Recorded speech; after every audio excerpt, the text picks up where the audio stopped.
How to apply custom transitions in Kdenlive. First of all, open your Kdenlive project and arrange the clips you want to add a transition between on the timeline. Make sure the clips overlap slightly where you want the transition to occur. The length of the overlap determines the duration of your transition. Now, hover your cursor over the bottom left corner of the top clip and you will see a purple circle icon. Click on it and the wipe transition will be applied automatically.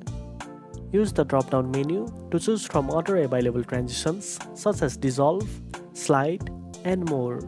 To create a custom transition, adjust the parameters and settings of the selected transition effect to match your desired style.